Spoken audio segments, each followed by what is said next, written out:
अरहंतो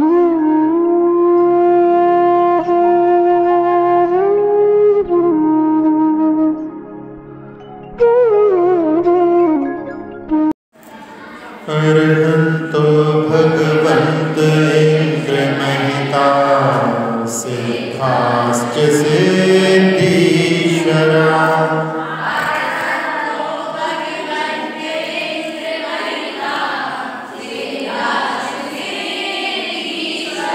आचार्या जिन शासनोन्नतिकरा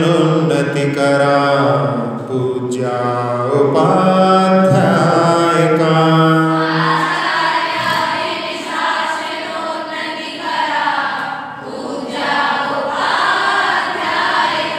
श्री सिद्धांत सुपाठिका मुनिवरा रत्नत्रयाराधिका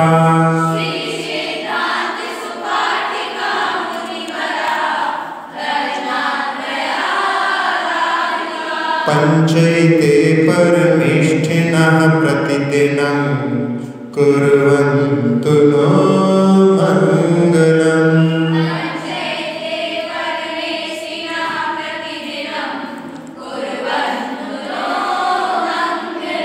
अब चौथा काव्य निकाल लें। ए सर्वोषधिरिद्धया सुतपसो वृद्धिंगता पंचे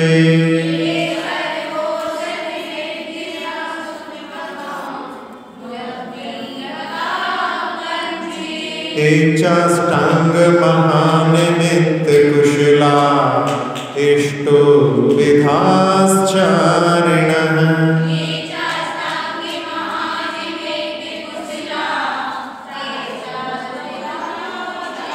पंचज्ञानधरास्त्रयोऽपि बलिनो हे बुद्धिरेद्धीश्वरा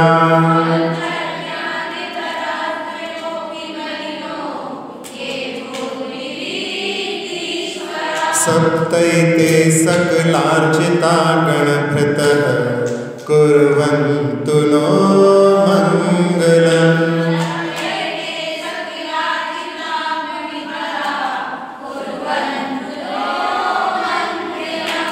कैलासे वृषभस्य निर्वृतिमहि वीरस्य पावापुरे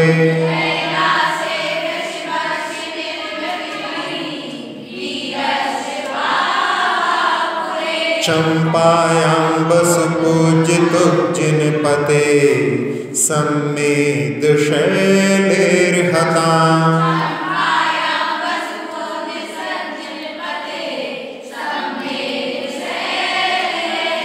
शेषाणामपि चोर्जयन्त शिखरे नैमीश्वरस्यार्हतो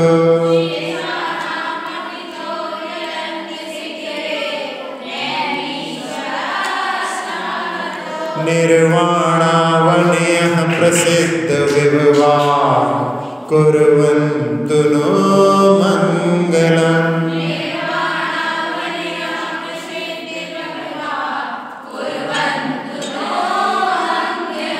ज्योतिर्व्यन्तर्भावनामर्गृहे मेरौ कुलाद्रौ स्थिता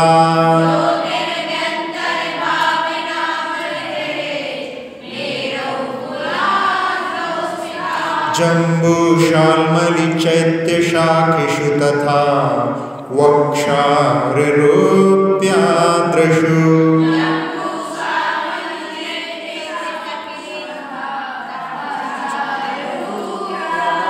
स्वाकारगिरौ च कुण्डलनगे द्वीपे च नन्दीश्वरे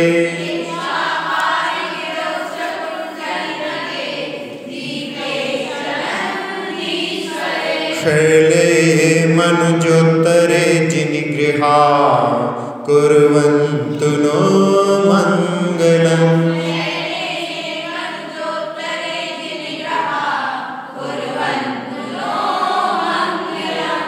कल अपन ने 3 काव्यों को देखा था, जिसमें चौथे काव्य में जो रिद्धिधारी मुनिराज होते हैं उनके बारे में चर्चा आई थी कि जो तप से वृद्धिंगत वृद्धि को प्राप्त, सर्वोषध वृद्धि के धारी हैं, तप वृद्धि के धारी हैं, अष्टांग महानिमित्त के धारी हैं और चारण आदि रिद्धियों के धारी हैं, 5 प्रकार के ज्ञान के रिद्धि के धारी हैं, 3 प्रकार की बल रिद्धि, बुद्धि रिद्धि के स्वामी, ऐसे सभी के द्वारा पूजित जो गणधर देव हैं, श्रेष्ठ गणधर देव, वे सब हमारे लिए मंगलकारी हो गए।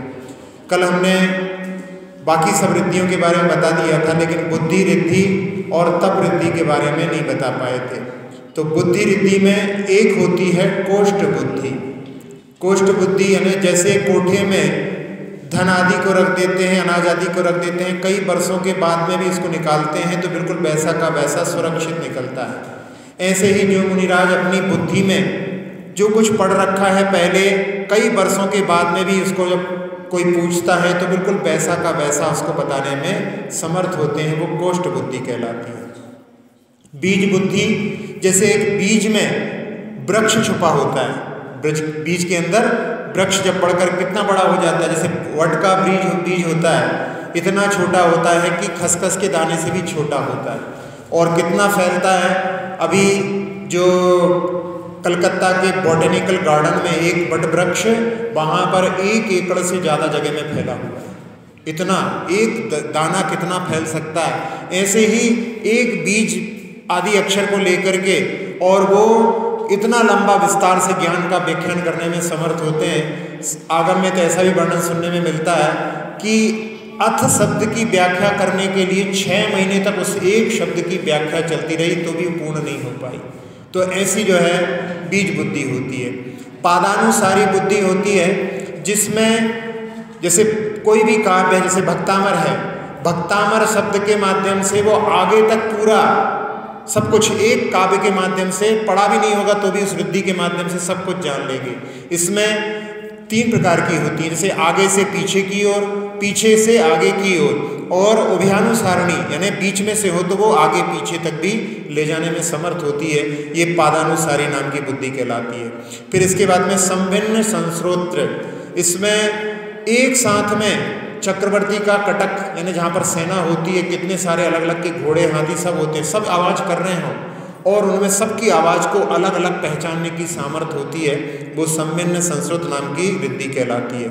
फिर प्रत्येक बुद्ध जो बिना किसी दूसरों के उपदेश के दीक्षित होते हैं वो प्रत्येक बुद्ध कहलाते हैं, और बोधित बुद्ध जो दूसरों के उपदेशों के माध्यम से दीक्षित होते हैं वो बोधित बुद्ध कहलाते हैं। इसके बाद में एक होते हैं प्रवादी, जिनको कि बड़े बड़े वादी भी जीत नहीं पाते हैं, ये बुद्धि रिद्धि के अंतर्गत आता है। और इसमें एक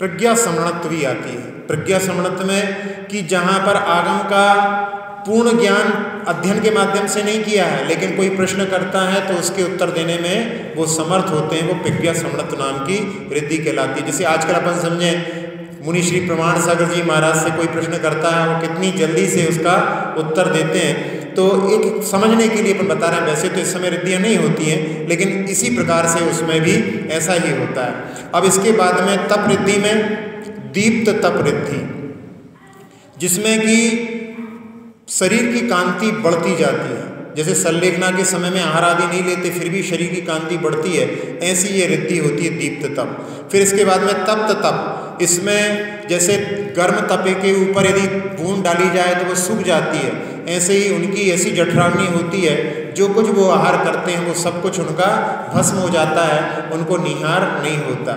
फिर इसके बाद में महाउग्र तप, इसमें आगे आगे जो है महान तप करते जाते हैं। फिर घोर तप, जिसमें कि जंगल आदि में भी जो है भयानक जंगल आदि में भी तप करते हैं। फिर घोर पराक्रम, इसमें भी रोग आदि आने के बाद में भी महान जो है उपवासों को करते हैं।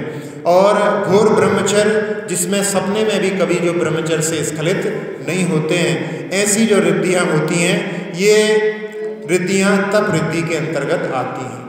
आगम में राजर्षि, ब्रह्मर्षि, देवर्षि और परमर्षि ये नाम भी आते हैं। तो राजर्षि कौन कहलाते हैं? जिनके पास में विक्रिया और अक्षीण रिद्धि होती है वो राजर्षि कहलाते हैं। फिर ब्रह्मर्षि जिनके पास में बुद्धि रिद्धि और औषध रिद्धि होती है वो ब्रह्मर्षि कहलाते हैं। और देवर्षि जो आकाश में गमन करने की सामर्थ्य वाले होते हैं, और परमर्षि केवल ज्ञानी के लिए कहा जाता है। इस प्रकार से इन रिद्धिधारी मुनिराजों को इसमें याद किया है कि वे हम सब लोगों के लिए सुख प्रदान करें और हमारे पापों को क्षय करें। इसके बाद में अपन ने 5वें काम में निर्वाण भूमियों के बारे में देखा था कि कैलाश पर्वत पर ऋषभ देव की जो निर्वाण भूमि है वीरस्य पावापुरे, वीर भगवान की पावापुर में, और बसुपूज्य तुक यानी बसुपूज्य के जो पुत्र थे यानी बासुपूज्य उन्होंने चंपापुरी से मुक्ति को प्राप्त किया। और नैमिषर भगवान ने उर्जियन शिखर, जिसको अपन लोग गिरनार के नाम से बोलते हैं, उसका मूल नाम उर्जियन शिखर है, वहाँ से उन्होंने मुक्ति को प्राप्त किया। और जो शेषाणाम अर्हताम शेष तीर्थंकरों की जो प्रसिद्ध वैभव वाली है ऐसी निर्वाण अवनया यानी निर्वाण भूमियाँ सम्मेद शैले यानी सम्मेद पर्वत पर, सम्मेद शिखर पर हैं। वे सभी निर्वाण भूमियाँ हम सब लोगों के लिए मंगलकारी हो गए। इसके बाद में 3 लोक के जिनालयों के बारे में छठे काम में अपन ने देखा था। सबसे ज़्यादा जिनालय हमने कल बताए थे कि ज्योतिष लोक में सबसे ज़्यादा जिनालय होते हैं, क्योंकि वहाँ पर सबसे ज़्यादा उनके निवास हैं, क्योंकि उनकी संख्या भी सबसे ज़्यादा होती है। असंख्यात में भी व्यंतरों से ज़्यादा ज्योतिष लोक में देव होते हैं, उनके यहाँ पर सबसे ज़्यादा जिनालय असंख्यात हैं, व्यंतरों में उससे कम असंख्यात हैं। फिर भवनवासियों के 7,72,00,000 हैं, और कल्पवासियों के 323 ऊपर कल्पातीत में, और 84,96,700 कल्पों में, 16 कल्पों में है। इसके बाद में मेरू पर 80 जिनालय, कुलाचल पर्वत होते हैं। कुलाचल पर्वत 6 पर्वत होते हैं, इनके बारे में भी कल नहीं बता पाए थे। 6 कुलाचल पर्वत जो तत्वार सूत्र में आता है, उनका विभाजन जो पर्वतों के द्वारा पर्वतों से 7 क्षेत्रों का विभाजन होता है, उन पर्वतों के ऊपर भी 7 जिनालय हैं, अकृत्रिम जिनालय हैं।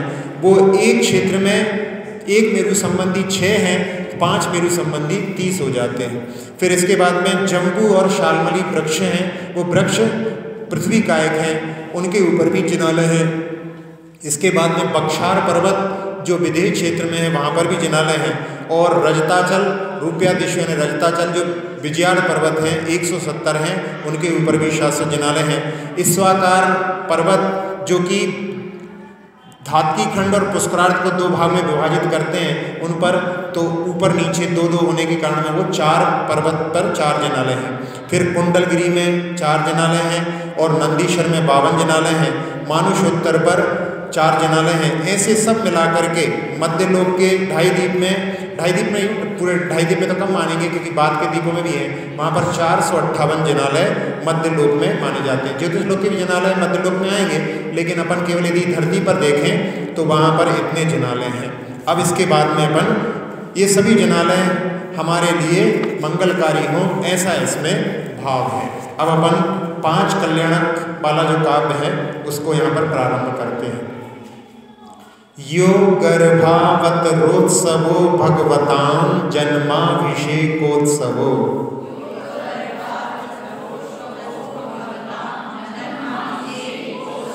यो गर्भावत रोत्सवो भगवतां जन्माभिषेकोत्सवो,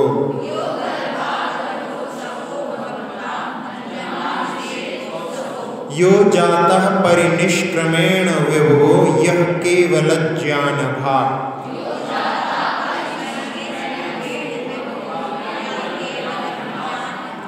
यह कैवल्यपुर प्रवेश महिमा संभावितः स्वर्ग भी।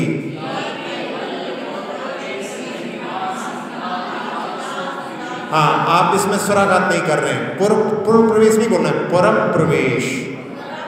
हाँ, रा के आगे प्रा आ रहा है, रा जो शब्द है उसमें छोटा आ है और सामने संयुक्त अक्षर आ रहा है, तो अपन उसको पूर्व प्रवेश ना बोल करके पुर प्रवेश ऐसा पढ़ेंगे। यह कैवल्यपुर प्रवेश महिमा संभावितः स्वर्ग भी।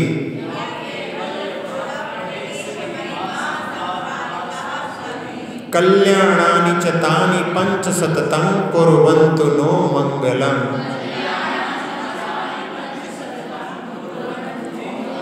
हाँ, ते नहीं बोलना है, कल बताया था।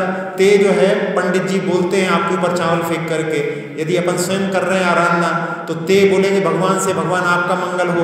भगवान तो मंगलकारी स्वयं है, वो आपका मंगल क्या, वो अपने मंगलकारी है, इसलिए उसमें अपन नो बोलेंगे तो सबके लिए, मैं बोलेंगे तो अपने लिए। तो मैं की जगह पर नो बोलना ज़्यादा अच्छा है। अपन ऐसा बोले कि हमारे घर में पानी बरसे तो वो अच्छा नहीं माना जाएगा। ये बोले कि सब जगह अच्छी से बरसात हो तो अपना घर सूखा थोड़ी ना रहेगा, तो इसलिए नो बोलने में अपन भी शामिल हो जाते हैं। योगर्भावत रोत्सव भगवतां जन्माभिषेकोत्सव।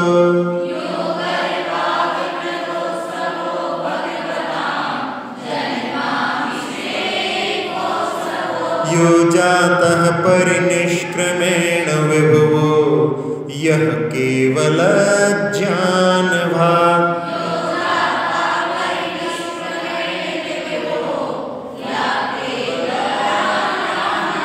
यह कैवल्यपुर प्रवेश महिमा संभावितः स्वर्ग भी।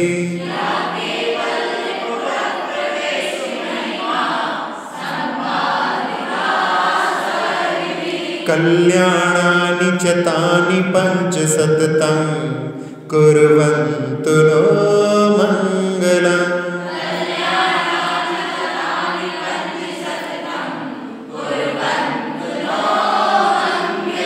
योगर्भावतरोत्सवो भगवतां जन्माभिषेकोत्सव।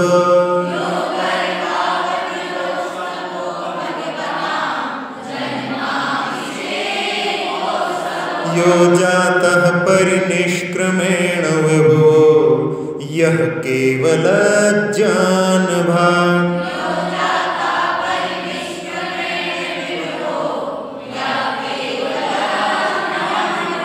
यह कैवल्यपुर प्रवेश महिमा संभावितः स्वर्ग भी।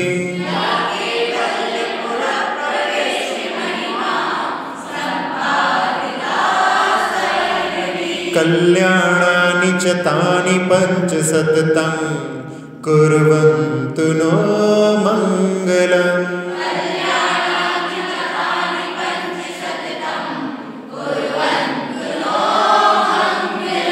हाँ, इस काव्य में कह रहे हैं भगवताम, यह भगवताम गर्भावतरोत्सवः, जो भगवान के गर्भ में अवतार जब लिया था उन्होंने, उसका जो उत्सव था यानी कल्याणक था, गर्भ कल्याणक। उस उत्सव में फिर इसके बाद में जन्माभिषेकोत्सव, जन्म कल्याणक का उत्सव था। फिर यह परिनिष्क्रमेण विभवा जाता, परिनिष्क्रमण कल्याणक जो दीक्षा कल्याणक कहलाता है, उसमें जो वैभव हुआ था।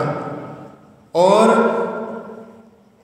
कैवल्य ज्ञान भाग, भगवान को जब केवल ज्ञान की प्राप्ति हुई थी तो अब उस समय में जो केवल ज्ञान कल्याणक हुआ था उस समय, और यह कैवल्यपुर प्रवेश महिमा, कैवल्यपुर यानी मोक्ष में जब भगवान ने प्रवेश किया था तो उस समय में जो निर्वाण कल्याणक के उत्सव हुए थे, और किसके द्वारा होते हैं, स्वर्ग भी संभावितः, स्वर्ग के देवों के द्वारा जो पूजा उस समय में पांचों कल्याणक में की गई थी। तानी पंच कल्याणानी, ऐसे भगवान के पांचों कल्याणक हमारे लिए ते सततम, हमेशा हमारे लिए मंगलकारी होवे, ऐसी भावना इसमें की गई है। अब यहाँ पर गर्भ कल्याणक की बात जो रहती है, गर्भ कल्याणक होने के पहले माता 16 स्वप्न देखती है। 16 स्वप्नों के बारे में भी अपने लिए जानकारी होनी चाहिए। यदि हमारे पास में ज्ञान है, और ज्ञान कैसा होता है, कंठस्थ ज्ञानम होता है, अंठस्थ धनम कंठस्थ ज्ञानम। यदि हम कहें कि हमने पढ़ा तो है लेकिन 16 सपने कौन से होते हैं हम नहीं बता पाएंगे तो हम उसका ध्यान नहीं कर पाएंगे। यदि हमारे लिए याद होगा तो हमारा ध्यान अच्छे से लग सकता है ना। ज्ञान जितना अच्छा होगा उतना अच्छा ध्यान लगेगा, नहीं तो अपना मन वहीं जाएगा जहाँ पर वो जाता रहता है। तो इसलिए अपने लिए 16 सपनों के बारे में भी अपने लिए ज्ञान होना चाहिए, और ज़्यादा कठिन नहीं है। थोड़ा सा यदि अपन विचार करें तो 16 सपनों को अपन याद भी रख सकते हैं। तो सबसे पहला जो है स्वप्न वृषभ, दूसरा जो है हाथी। क्रम आगे पीछे कर सकते हैं पर अपने हिसाब से याद करने के लिए। वृषभ हाथी हो गया। अब हाथी के द्वारा लक्ष्मी का अभिषेक होता है, तो वो लक्ष्मी आ गई। अब अभिषेक होता है कलश के माध्यम से, तो कलश आ गए। और उसमें रहता है पानी, तो पानी के माध्यम से सरोवर आ गया, समुद्र आ गया। समुद्र में होती हैं मछलियाँ, तो मछलियाँ आ गई। और वो जो है माला, जो लक्ष्मी के लिए माला भी चढ़ाता है, तो वहाँ पर आ गई माला। अब इसके बाद में हैं, नहीं वो तो सबसे आखिरी में आएगी, तो उसके लिए नहीं बोल रहे। फिर इसके बाद में लक्ष्मी बैठी है सिंहासन पर, तो सिंहासन आ गया। सिंहासन में सिंह है, तो वो सिंह आ गए। फिर इसके बाद में सूर्य और चंद्र ये हो गए। फिर स्वर्ग का विमान, और स्वर्ग के विमान के बाद में धर्मेंद्र भवन ये आ गया। अब इसके बाद में हो गई रत्न राशि, और आखिरी में निर्धूम अग्नि। ऐसे 16 सपनों को अपन याद करके उनके माध्यम से अपने लिए ध्यान के लिए भी भूमिका उसके लिए तैयार कर सकते हैं। तो ऐसे 16 सपनों को देखती हैं माता, और उसके बाद में वो जीव वहाँ से च्युत होकर के, वैसे तो इस बार की जो 24वीं में हुंडा और सर्पणी होने के बाद में भी सारे तीर्थंकर स्वर्ग से ही आए। वैसे स्वर्ग से भी आ सकते हैं, नरक से भी आ सकते हैं। तीर्थंकर की माता के गर्भ में जो तीर्थंकर जीव आ रहा है वो नरक से भी आ सकता है, लेकिन इस बार पूरे 24 जो हैं स्वर्ग से आए। अगले बार की जो 24वीं है उसमें पहले तीर्थंकर ही नरक से आने वाले हैं, जो महापद्म नाम के तीर्थंकर बनेंगे।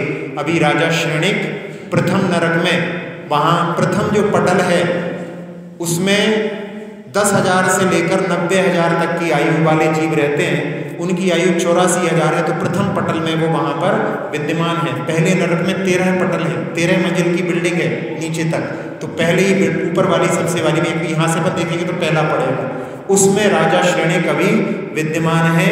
तो वो आकर के यहाँ पर प्रथम तीर्थंकर बनेगी।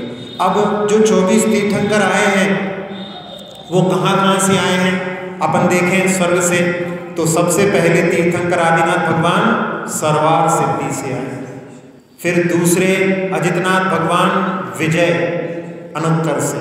फिर संभवनाथ भगवान ग्रेवेक से आए। अभिनंदनाथ भगवान विजय अनुत्तर से आए। सुमतिनाथ भगवान वैजयंत से आए। पद्मप्रभवान ऊर्ध ग्रेवेक से आए। फिर मध्यम ग्रेवेक से सुपार्श्वनाथ भगवान। चंद्रप्रभवान जयंत से आए। पुष्पदंत भगवान प्राणत से आए। शीतलनाथ भगवान आरण से आए। श्यांसनाथ भगवान अच्युत से आए। वासुपूज्य भगवान महाशुक्र से आए। विमलनाथ भगवान सहस्रार से आए। अनंतनाथ भगवान अच्युत से आए। धर्मनाथ भगवान शांतिनाथ भगवान कुंथुनाथ भगवान सरवार सिद्धि से। 18वें अरनाथ भगवान जयंत से। 19वें मल्लीनाथ भगवान अपराजित से। 20वें मुनिसुब्रतनाथ भगवान प्राणत से।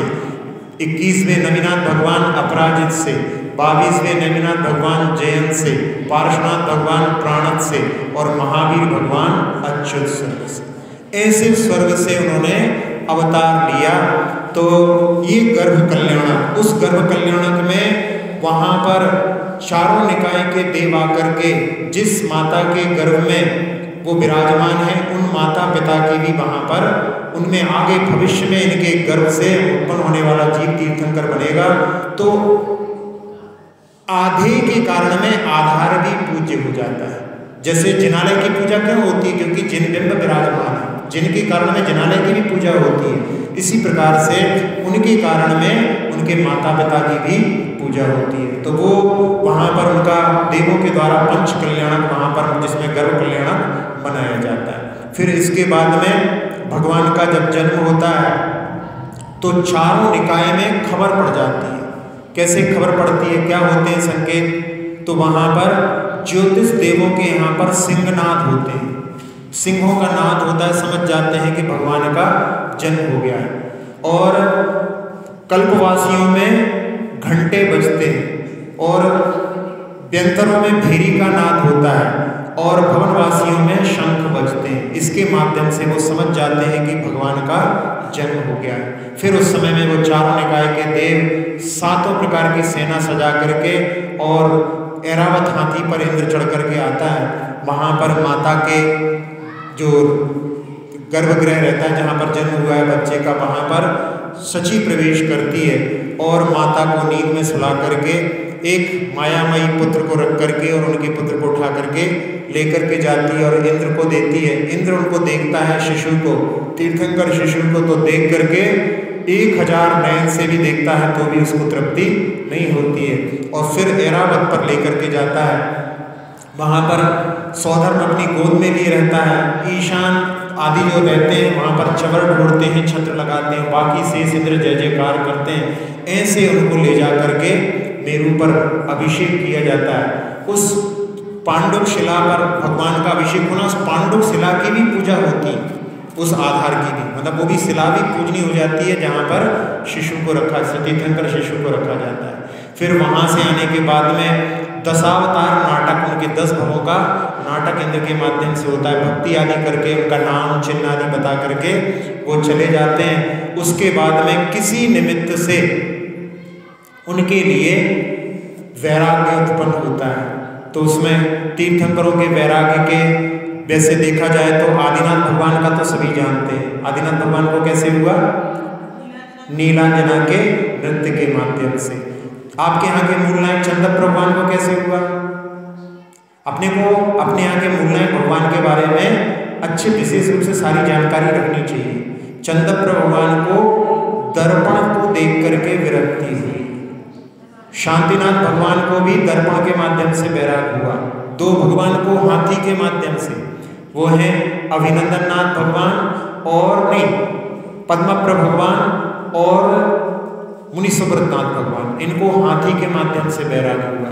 फिर नमीनाथ भगवान को देवों के द्वारा देव आए और उन्होंने कहा कि अभी हम भगवान की वाणी सुन करके आए हैं। वो भ्रमण के लिए निकले थे हाथी के ऊपर बैठ करके, और बताया उन देवों ने कि भगवान ने बताया है कि आप धर्म का तीर्थ का प्रवर्तन करेंगे। तब वो सोचते हैं कि धर्म तीर्थ का प्रवर्तन तो श्रवण किए हुए बिना नहीं हो सकता। तब उस समय में वो 12 आदि भावों का चिंतन करके और दीक्षा लेते हैं। फिर इसके बाद में बहुत सारे भगवानों का मेघ के द्वारा, बादलों का जो बना सुंदर आकार और वो मिट गया उससे, कुछ भगवानों का उल्कापात से, कुछ भगवानों को जाते स्मरण, पूर्व भाव का स्मरण होने से, और ऋतु परिवर्तन देख करके ऐसे भगवानों के वैराग करना। पार्श्वनाथ भगवान को कैसे हुआ वैराग? नहीं, पार्श्वनाथ भगवान का हो सकता है किसी उसमें जाति स्मरण भी लिखा हो। एक जो गुणभद्र महाराज का उत्तर पुराण है उसमें लिखा है कि भगवान का जन्म का कल्याण, जन्म का उत्सव चल रहा था। वैसे तो आप लोगों को ये भी मालूम होगा कि 24 में 20 से ज़्यादा तीर्थंकर जन्म दिवस के दिन वैरागी हैं।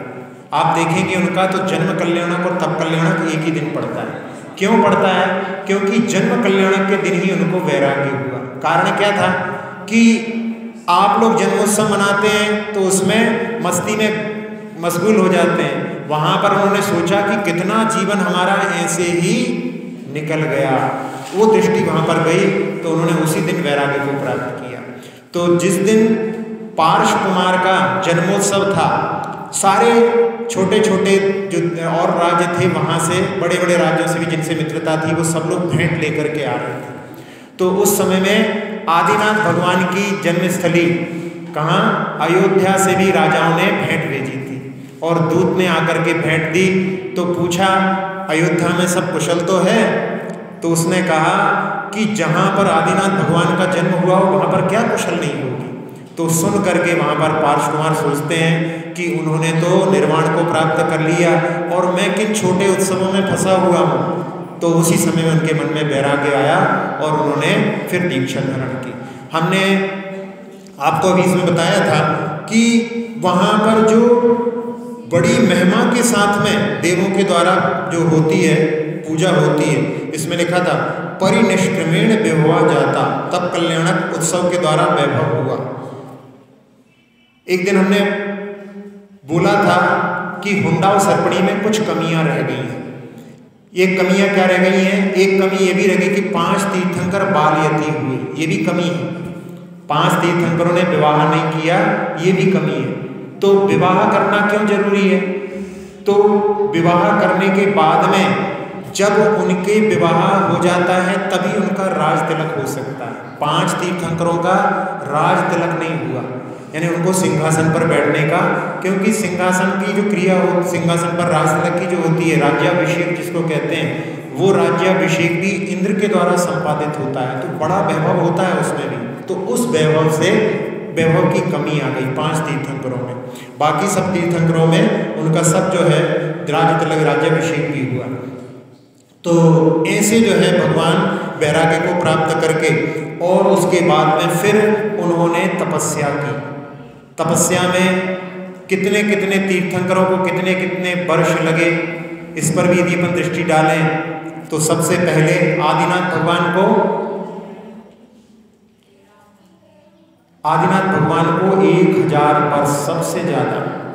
फिर इसके बाद में अजितनाथ भगवान को 12 वर्ष, फिर संभवनाथ भगवान को 14 वर्ष, अभिनंदननाथ भगवान को 18 वर्ष, सुमतिनाथ भगवान को 20 वर्ष, पद्मप्रभ भगवान को 6 महीने, फिर इसके बाद में सुपार्श्वनाथ भगवान को 9 वर्ष, चंद्रप्रभ भगवान को 3 महीने, फिर पुष्पदंत भगवान को 4 वर्ष, शीतलनाथ भगवान को 3 वर्ष, श्यांसनाथ भगवान को 2 वर्ष, वासुपूज भगवान को 1 वर्ष, विमलनाथ भगवान को 3 वर्ष, अनंतनाथ भगवान को 2 वर्ष, धर्मनाथ भगवान को 1 वर्ष, शांतिनाथ, कुंथुनाथ, अरनाथ भगवान को 16 वर्ष, तीनों को बराबर।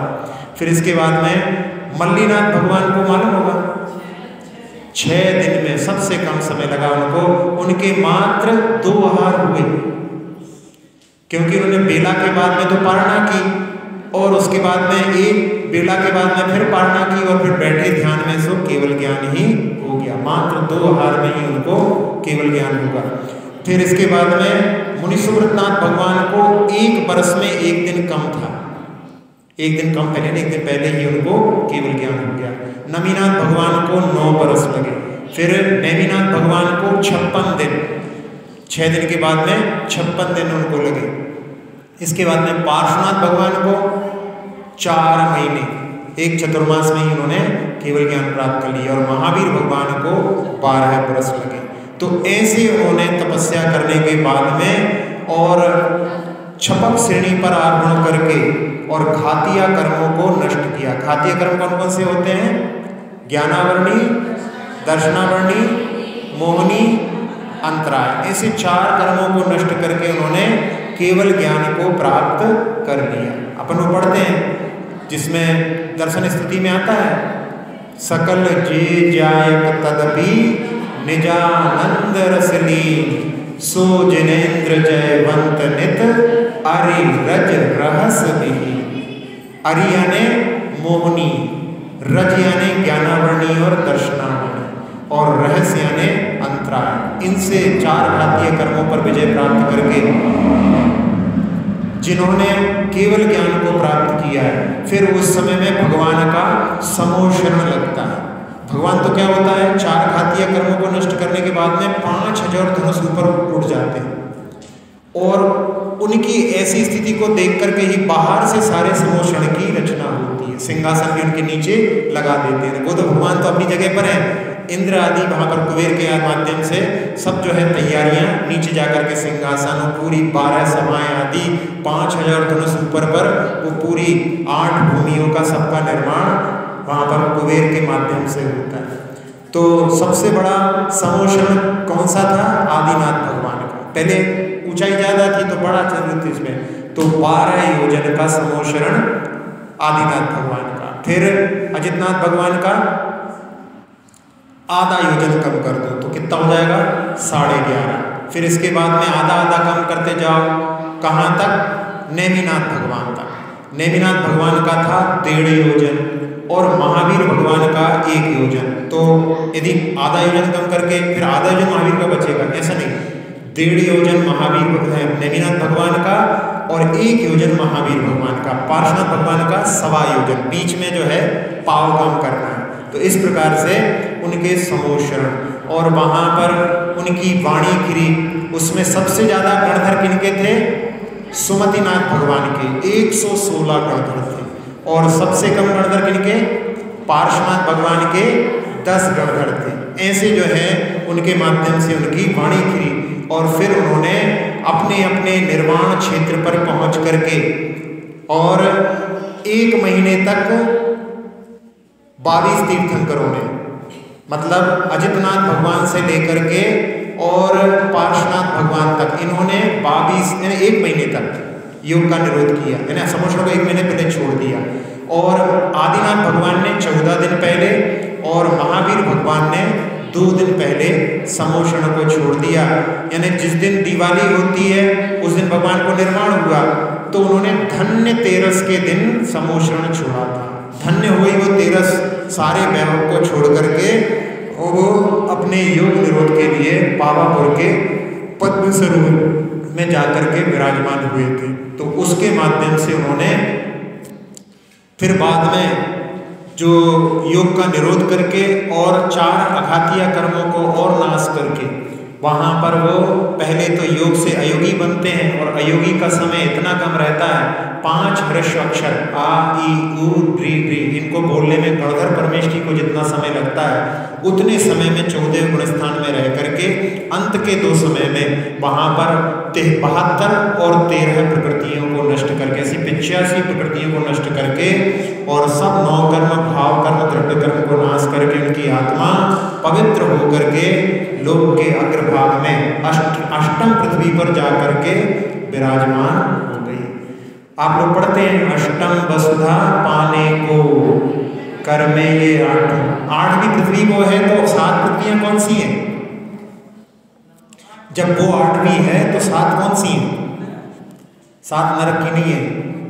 7 पृथ्वी में नरक की केवल 1 पृथ्वी पहली ने सारे नरकों को मिलाकर के 1, फिर दूसरी पृथ्वी है भवनवासी बेंतरों की दूसरी, तीसरी अपन जिस पर बैठे हैं, चौथी है ज्योतिष मंडल की, फिर कल्पवासी देवों की, फिर ग्रेवेग की, फिर इसके बाद में 5 अनुत्तर की और 8वीं पृथ्वी जो है अष्टम वसुधा ईश प्राग। ऐसी जो है 8 पृथ्वियां, इनका भी वर्णन आता है। तो उस पर जाकर के वो विराजमान हो गए। ऐसे 5 कल्याणकों से जो विभूषित हैं, ऐसे भगवान के लिए यहाँ पर कहा गया है कि इंद्रों के द्वारा, देवों के द्वारा, 4 निकाय के देवों के द्वारा जिनकी महान पूजा की गई है और उसमें उन्होंने जो वैभव को प्राप्त किया है, ऐसे 5 कल्याणक हम सभी के लिए मंगलकारी होवे, ऐसी भावना के साथ में ये काव्य पूर्ण हुआ। अब इसके बाद में अपन अगले काव्य पर चलते हैं।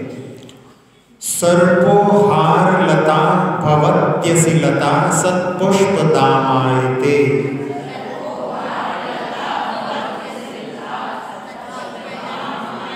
संपद्येत रसायनं विषमपि प्रीतिं विधत्ते रिपुः।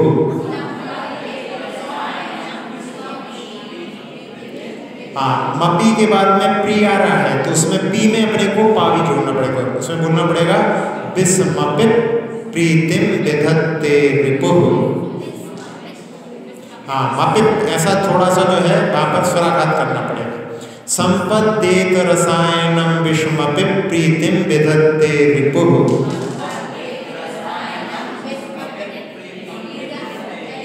हाँ, यदि आप मपिप बोलोगे तो अपने आप ही छोटा पी निकलेगा, पिप में कभी भी कोई बड़ा नहीं हो सकता। और यदि आपने स्वराघात नहीं किया तो आप बोलेंगे मपी, तो मपी जो है वो बड़ी हो जाएगी, इसलिए स्वराघात जरूरी है। देवा यान्ति वशं प्रसन्न मनसः किं वा बहु ब्रूमहे।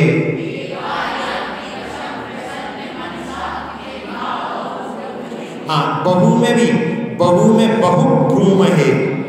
हाँ, क्योंकि भ्रू है वहां पर, भ्रू में बा और रा 2 अक्षर हैं, तो आधे बा को अपन बहु में मिला देंगे तो बहु ब्रूमहे। ऐसे पढ़ने समय ध्यान रखना चाहिए कहाँ पर स्वराघात हो रहा है, तब शुद्ध उच्चारण होता है।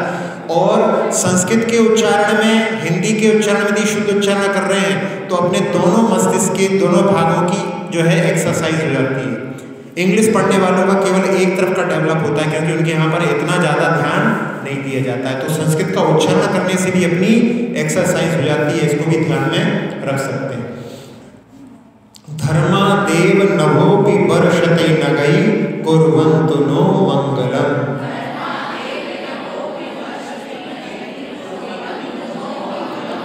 सर्पोहारलता भवत्यसि लता सत्पुष्पदामायते।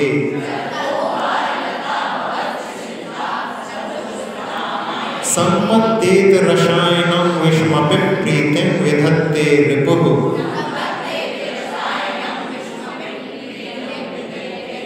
देवा यान्ति वशं प्रसन्न मनसा किं वा बहु ब्रूमहे।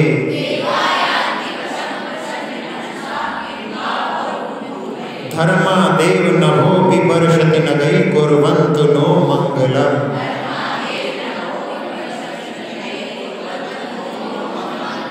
सर्पोहारलता भवत्यसि लता सत्पुष्पदामायते।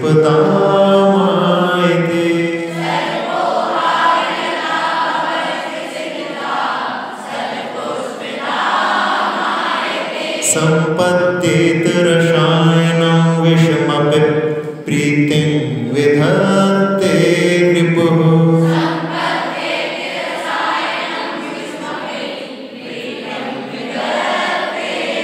देवा यान्ति वशं प्रसन्न मनसः किं वा बहु ब्रूमहे।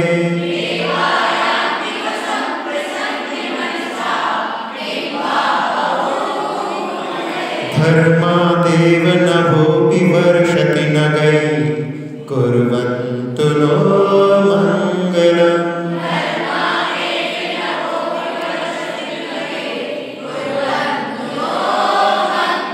सर्पोहारलता भवत्यसि लता सत्पुष्पदामायते।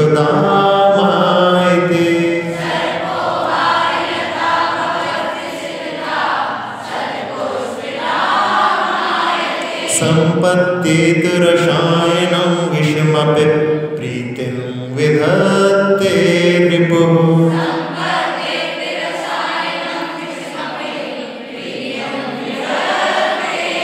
देवा यान्ति वशं प्रसन्न मनसः किं वा बहु ब्रूमहे।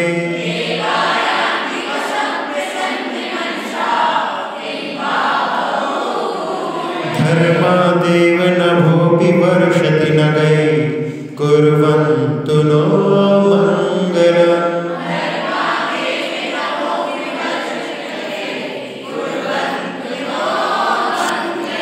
अब धर्म का प्रभाव इसमें बताया गया है। वैसे ये काव्य पद्मनंदी पंचविंशतिका का है, फिर भी यहाँ पर अपने इसके अर्थ को समझ रहे हैं। धर्मादेव, धर्म से ही, धर्म के प्रभाव से क्या होता है? सर्पोहार लता भवती, सर्प भी जो है गले का हार हो जाता है। सोमा सती के कथानक में आपने सुना होगा कि वहाँ पर सास ने घट में या कलश में सर्प रख करके दिया कि तुम्हारे लिए हार आया है, और उसने महामंत्र के स्मरण के माध्यम से उसको जब उठाया तो वास्तव में वो हार के रूप में निकला। और बाद में जब उसको दूसरे को दिया तो वहाँ पर उसको डस लिया, वो वहाँ पर उसके पाप के प्रभाव से वो पुनः जो है सर्प के रूप में परिवर्तित हो गया। फिर इसके बाद में क्या कह रहे हैं? असिलता सत्पुष्पदामायते। असी यानी तलवार, तलवार भी क्या हो गया? सुंदर पुष्पों की माला बन गई। बारिशेण जो चेलना के पुत्र थे और तप कर रहे थे, किसी चोर ने चुरा करके हार आदि उनके सामने छोड़ करके वो छुप गया, क्योंकि पीछे पुलिस लगी हुई थी। और उसको राजा शरणिक ने सुना कि वो चोर है, तो कहा कि उसको तलवार से गला उड़ा दिया जाए। और जब तलवार चलाते हैं तो वो जा करके हार के रूप में परिवर्तित हो जाती है। बाद में राजा शरणिक की क्षमा मांगते हैं उस समय, और उस समय वो कहते हैं कि हमने संकल्प कर लिया था ये अवसर दूर होगा तो हम दीक्षा धारण कर लेंगे। वो दीक्षा धारण कर लेते हैं। तो ऐसे जो है धर्म के प्रभाव से हो जाती है। विषम अपि रसायनम संपत्ति, विष भी जो है रसायन हो जाता है, विष भी अमृत हो जाता है। एक मैसूर के नरेश गोमटेश्वर भगवान के दर्शन करने आते थे। रोज उनके अभिषेक को देख करके उनके अभिषेक का पान भी करते थे, क्योंकि वो जैन धर्म में नहीं थे, अन्य लोगों के थे, तो उन लोग यहाँ पान करते हैं चरणामृत का। तो एक बार एक शत्रु राजा जो उन पर विजय प्राप्त नहीं कर पा रहा था, उसने वहाँ के पुजारी को, गोमटेश्वर के पुजारी को प्रलोभन दे करके मनाना चाहा कि तुम उसको विष दे दो, तो उसने तैयार नहीं हुआ। फिर उसके बाद में उसको भय दिखलाया कि तुम ऐसा नहीं करोगे तुम्हारे परिवार को नष्ट कर देंगे। तब उस समय में वो बातों में आकर के उसने विष मिला दिया और उस गंधोदक को जब राजा मैसूर के राजा को देने लगा तो उसके हाथ कँपने लगे। तो राजा ने पूछा क्यों, ऐसा क्यों कर रहे हो, क्या हो गया आज? तो उस समय में वो कह देता है कि हमको एक शत्रु राजा ने इसमें विष मिलाने के लिए कहा था, हमने इसमें विष मिला दिया, आप मत इसको लो। तो उस समय में उन्होंने कहा कि तुम लाओ इसको, और उन्होंने लेकर के उसका पान कर लिया। उनकी श्रद्धा आस्था का ऐसा प्रताप कि वो गंधोदक भी वहाँ पर विष को जो है निर्विष कर दिया। तो ऐसी भी जो है कथानक के माध्यम से बन समझ सकते हैं। फिर रिपुः प्रीतिम विधत्ते, शत्रु भी जो है प्रीति को धारण कर लेता है। वैसे तो भगवान का समोषण का प्रभाव, भगवान का आभा का प्रभाव ऐसा रहता है कि जात्य बैर भी अपने पैर को छोड़ देते हैं, सर्प नेवले साथ साथ खेलते हैं, सिंह और गाय एक ही घाट पर पानी पीती हैं, तो ऐसी प्रीति को धारण करने वाले होते हैं। और इसमें रावण का जो भाई था विभीषण शत्रु था, लेकिन राम का शत्रु होने के बाद में भी वो आकर के इनसे ही प्रीति करने लगा। इस प्रकार से शत्रु भी जो है प्रीति को धारण करता है। और प्रसन्न मनसा देवा देवगणम वशम यान्ति, प्रसन्न मन से देव भी उनके वश में हो जाते हैं जो धर्म की भक्ति करते हैं। धन्य कुमार की कथानक में आता है, जब उसके लिए धन्य कुमार छोटा था, उसके भाइयों ने इसको ऊपर से धक्का दे करके किसी बावड़ी में गिरा देते हैं और ऊपर से पत्थर को फेंक देते हैं। तो पत्थर फेंकने के बाद में वो वहाँ पर नमोकार मंत्र का स्मरण करता है, तो देव उसको आकर के रक्षा करते हैं। तो इस प्रकार से देव भी उनके वश में हो जाते हैं। ऐसे ही बरांग चरित्र में आता है कि बरांग कुमार एक झील में स्नान करने के लिए जाते हैं और उस झील में स्नान करने के बाद जब निकलने लगते हैं तो एक घड़ियाल उनके पैर को पकड़ लेता है। वो कोशिश करते हैं लेकिन सफल नहीं होते। उस समय में सोचते हैं कि इस समय में केवल भगवान की भक्ति ही शरण है, अन्यथा शरणं नास्ति त्वमेव शरणं मम तस्मात् कारुण्य भावेन रक्ष रक्ष देवेश। और उस समय में उनकी पुण्य की वृद्धि होती है, वहीं से एक अक्षी निकलती है, उसकी दृष्टि पड़ती है, वो आकर के उनके पैर को वहाँ पर छुड़ा करके और बाहर निकाल देती है। तो इस प्रकार से देव भी जो है वश में हो जाते हैं। और किंबा बहु ब्रूमय धर्मात् नभः अपि नगै वर्षति, कि धर्म के प्रभाव से आकाश से भी रत्नों की वर्षा होती है। जब दान करने वाले दाता अच्छे भावों के साथ में उत्तम पात्र को दान देते हैं तो पंचाश्चर्य होते हैं। उसमें रत्नों की वृष्टि भी होती है, पुष्पों की वृष्टि, गंधोदक की वृष्टि, मंद समीर चलता है, जय हो का नाद होता है, दुंदुभी नाद होता है। तो ऐसे जो है वहाँ पर रत्नों की वर्षा भी हो जाती है। तो पंचाश्चर्य में जहाँ रत्नों की वर्षा हो जाती है, सब कैसे होती है? सब धर्म के प्रभाव से होती है। तो ऐसा धर्म हम सभी के लिए मंगलकारी हो, ऐसा भाव इस काव्य में है। अब इसके बाद में आखिरी काव्य जो कि समापन के उपसंहार के रूप में दिया है उसको अपन लेते हैं। इत्थं श्री जिन मंगलाष्टक मिदन सौभाग्य संपद प्रदम,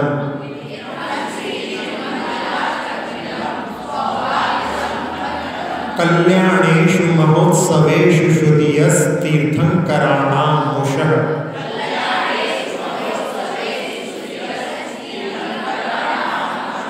ये शृण्वन्ति पठन्ति तैश्च सुजनैर्धर्मार्थ कामान्विता,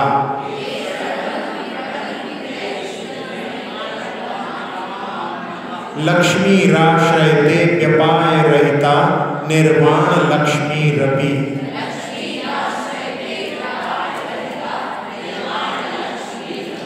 इत्थं श्रीजिन मंगलाष्टक मिदं सौभाग्य संपद प्रदम्,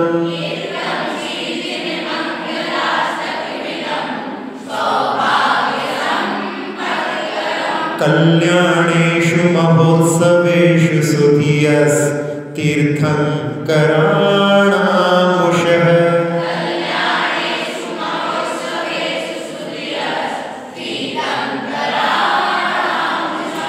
शृण्वन्ति पठन्ति तश्च सुजनैः धर्मार्थकामान्विता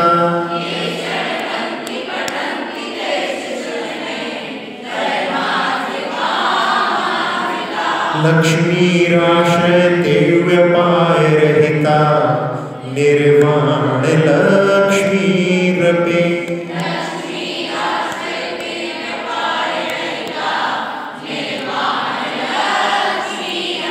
इत्थं श्रीजिनमङ्गलाष्टकमिदं सौभाग्यसम्पत्प्रदम्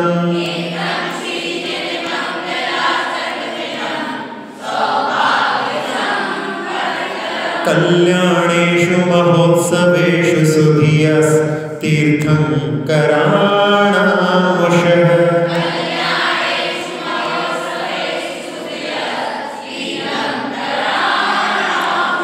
शृण्वन्ति पठन्ति तश्च सुजनैर्धर्मार्थकामान्विता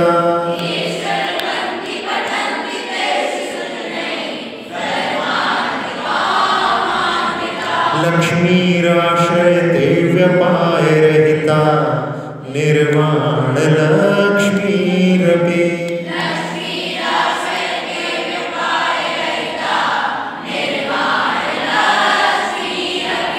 इत्थम यानी इस प्रकार सौभाग्य संपत्प्रदम सौभाग्य और संपत्ति सौभाग्य रूपी संपत्ति को जो प्रदान करने वाला है।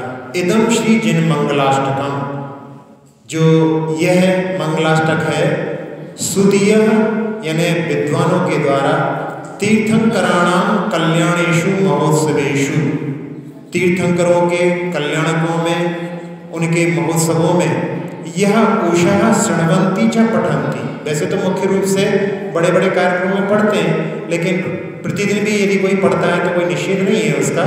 तो यह उषा यानी प्रातःकाल, उषा प्रातःकाल को बोलते हैं। तो प्रातःकाल में जो सुनता है पढ़ता है तई सुजनई उन सज्जनों के द्वारा धर्मार्थ कामान्विता धर्म अर्थ और काम से सहित यानी युक्त लक्ष्मी आश्रयते लक्ष्मी प्राप्त की जाती है। और व्यपाय रहता यानी विनाश से रहित जो एक बार प्राप्त हो जाती है छूटती नहीं है, ऐसी अविनश्वर निर्वाण लक्ष्मी अपि आश्रयते यानी परंपरा से फिर वो बाद में मोक्ष लक्ष्मी को भी प्राप्त करते हैं। तो यहाँ इसके आखिरी में उपसंहार में इसके पढ़ने का दूसरे प्रकार से जो है क्या फल होता है, तो चारों पुरुषार्थ में उसके लिए सिद्धि प्राप्त होती है। अर्थ धर्म काम जो है साथ साथ में मोह काम धर्म अर्थ काम ये तीन पुरुषार्थ त्रिवर्ग कहलाते हैं, और अपवर्ग जो मोक्ष होता है उसको भी वो प्राप्त करते हैं। इस प्रकार से इस मंगलाष्टक का जो कि सौभाग्य और संपदा को सौभाग्य रूपी संपत्ति को देने वाला है, और प्रतिदिन इसका जो पाठ करते हैं सुनते हैं वे सभी चारों पुरुषार्थों में सफल होते हैं। इस प्रकार से ये मंगलाष्टक आपके यहाँ पर संपूर्ण होता है। अब अपन जो है पूरे मंगलाष्टक का एक बार पाठ कर लेते हैं। अर्हन्तो भगवन्त इंद्र महिता सिद्धाश्च सिद्धीश्वरा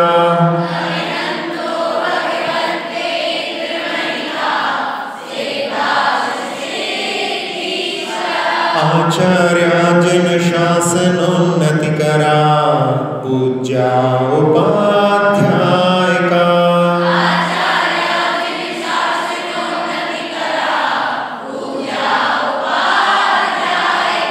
श्री सिद्धांत सुपाठका मुनिवरा रत्नत्रयाराधिका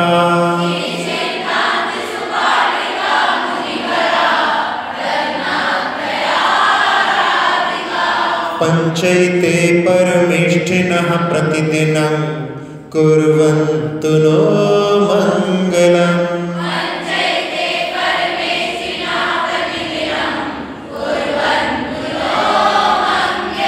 श्रीमन्नारायण श्रीमन्नम्रसुरासुरेन्द्रमुकुटं प्रद्योतरत्नप्रभा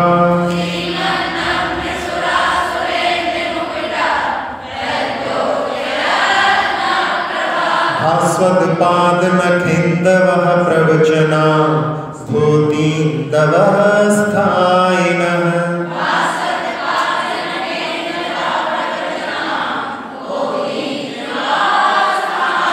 ते सर्वे जिन सिद्ध सूर्यनुगतास्ते पाठिका साधवः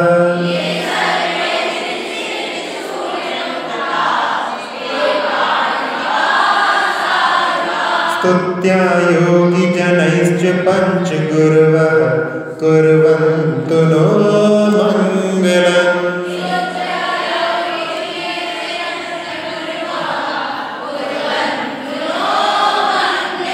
सम्यग् दर्शन बोध वृत्तममलं रत्नत्रयं पावनम्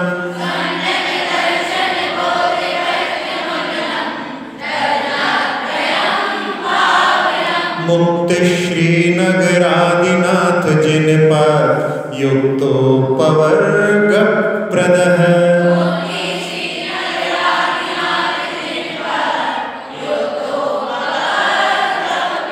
धर्मः सूक्ति सुधा च चैत्यमखिलं चैत्यालयं श्रियालयम्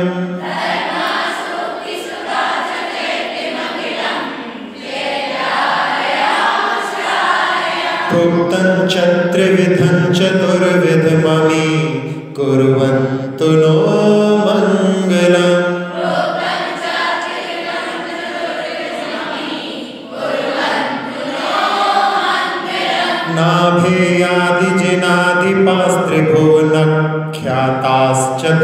नाभेयादिजिनादिपास्त्रिभुवनख्याताश्चतुर्विंशतिः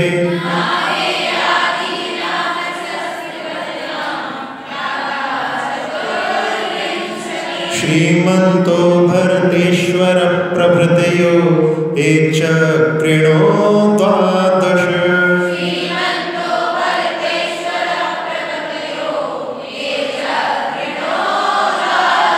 हे विष्णु प्रतिविष्णुलाङ्गलधरा सप्तोत्तरा विंशतिः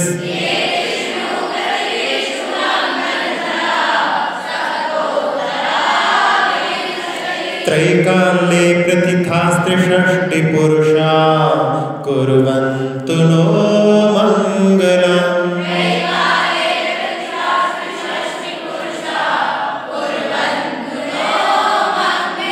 ते सर्वोषधिरुद्धया सुतपसो वृद्धिं गता पञ्चे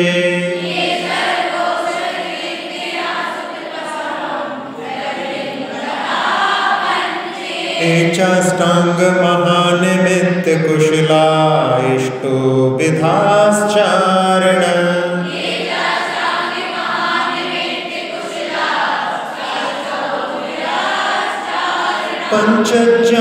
पञ्चज्ञानधरास्त्रयोऽपि बलिनो ये बुद्धिरेधीश्वरा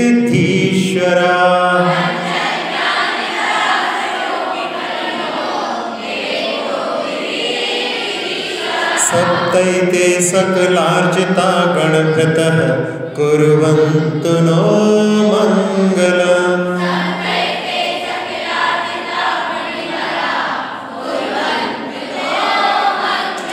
कैलासे वृषभस्य निर्वृतिमहि वीरस्य पावापुरे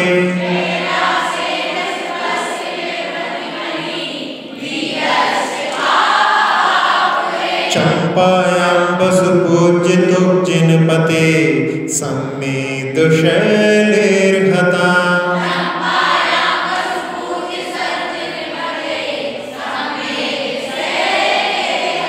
शेषाणामपि चोर्जयन्त शिखरे नैमीश्वरस्यार्हतो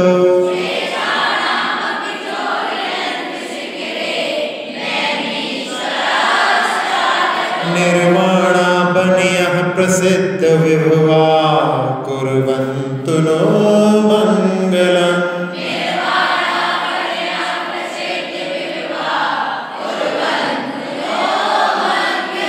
ज्योतिर्विंतर भावना मर्गृहे मेरौ कुलाद्रौ स्थिता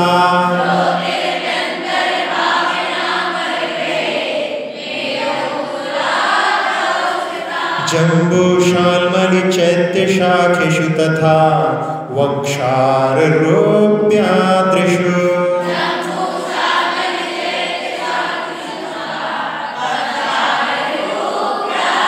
विश्वाकार गिरौ च कुण्डलनगे द्वीपे च नन्दीश्वरे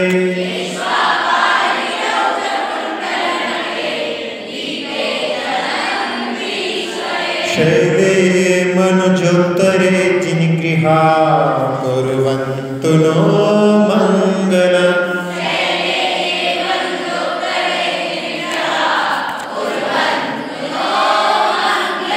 योगर्भावतरोत्सवो भगवतां जन्माभिषेकोत्सवो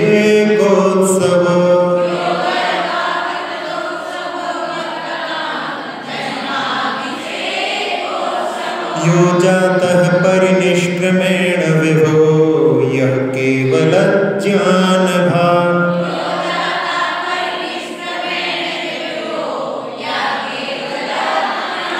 यः कैवल्यपुरप्रवेश महिमा संभावितः स्वर्गभिः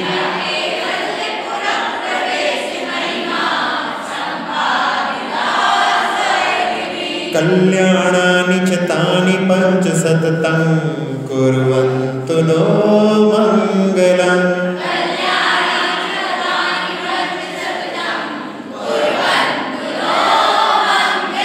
सर्पोहारलता भवत्यसि लता सत्पुष्पदामायते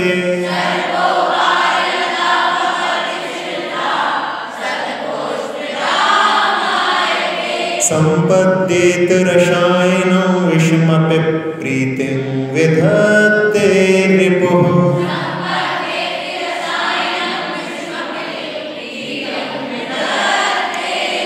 देवायान्ति वशं प्रसन्नमनसा किं वा बहु ब्रूमहे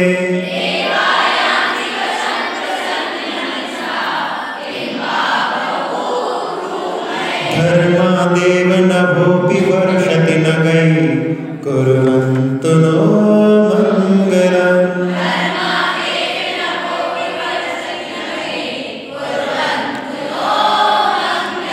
इत्थं श्रीजिनमङ्गलाष्टकमिदं सौभाग्यसम्पत्प्रदम्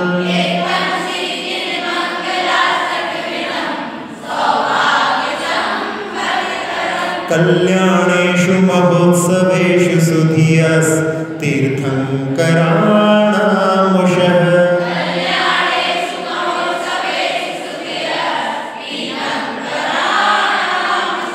शृण्वन्ति पठन्ति तश्च सुजनैर्धर्मार्थकामान्विता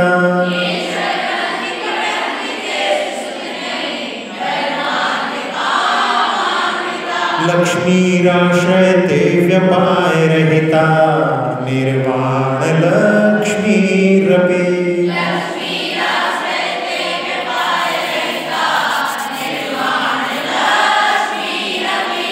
तो ये मंगलाष्टक आपके यहाँ पूर्ण हुआ। इसका पारिश्रमिक पढ़ाने का कुछ मिलेगा आप लोगों से?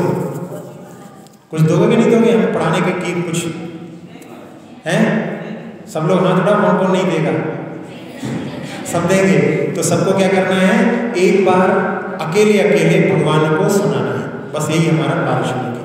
अक्षर पद मात्रा से दूषित वचन अगर अवहीन रहे और प्रमाद कषाय के वश संगत अर्थ विहीन की जिन वाणी माता ने सब त्रुटियों को क्षमा करें जय आशीष शीघ्र हम सबको केवल भक्ति रमा मिले प्राप्त हमें हो बोधि समाधि परिणामों की शुद्धि हो निज आत्म चिंतित वस्तु गाती माता चिंतामणि उपमा भाती कर वंदना पूर्ण विघ्न से चरण रखूं मेरे पाती कर जिन वाणी स्तुति तन की ममता का महामंत्र का जाप सभी जपे नभ बार।